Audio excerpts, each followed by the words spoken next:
welcome to the Deep Dive.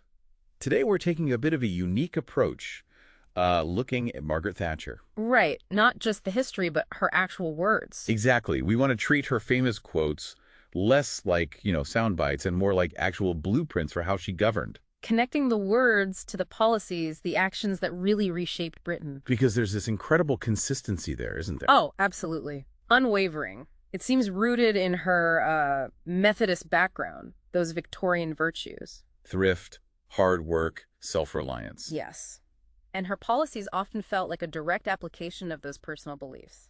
The words came first, then the action. Okay, so let's start with maybe the most controversial one. The phrase everyone knows, there is no such thing as society, from 87. Yeah, and it sounds incredibly harsh taken alone. But the full quote, well, it paints a slightly different picture. What was the context there? She was really pushing back against what she saw as a dependency culture.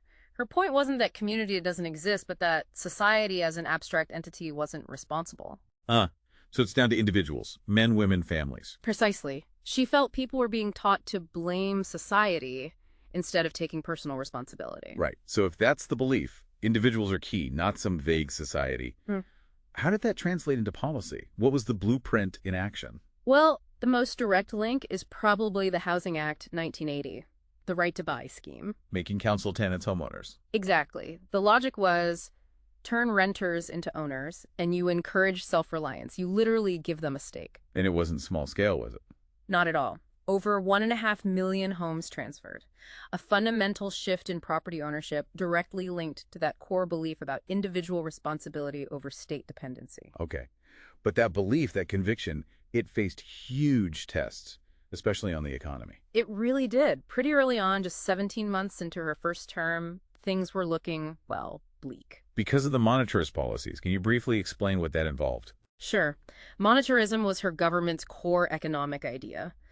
Basically, control the money supply tightly to crush inflation, even if it meant short-term pain. And the pain was real soaring unemployment, a deep recession. Huge pressure to change course. A U-turn, they called it.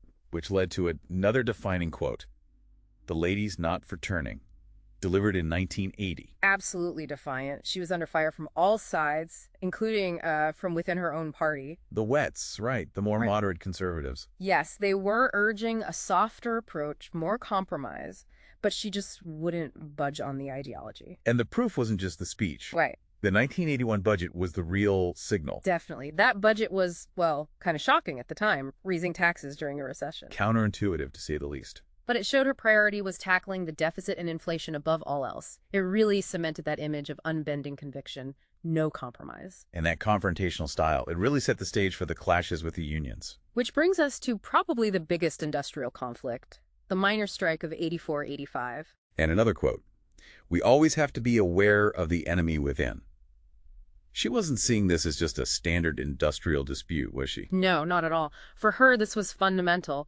It was about who governed Britain. Was it the elected government or, as she saw it, unelected militant union leaders? So framing it that way justified a pretty strong response. An unprecedented mobilization of state power, really. They'd prepared for years, stockpiling coal, coordinating police forces nationally. Leading to confrontations like the Battle of Orgreave. Exactly. It was treated almost like warfare against an internal enemy. The goal was a total victory. And politically, they achieved that. The National Union of Mine Workers, the NUM, its power was broken. Permanently. Decisively. It completely altered the balance between unions and the state. But the cost, closing the pits, devastating whole communities, especially in the North, that legacy is still debated. Intensely debated. The social cost was immense. And that question of whether the political victory justified it, well, that's still argued today. So looking back, her whole style seems defined by this. Conviction over consensus. She challenged opponents, yes, but also the moderates in her own party, the Wets. Pushed them out eventually. Which leads to her own reflection on leadership, doesn't it? Yeah.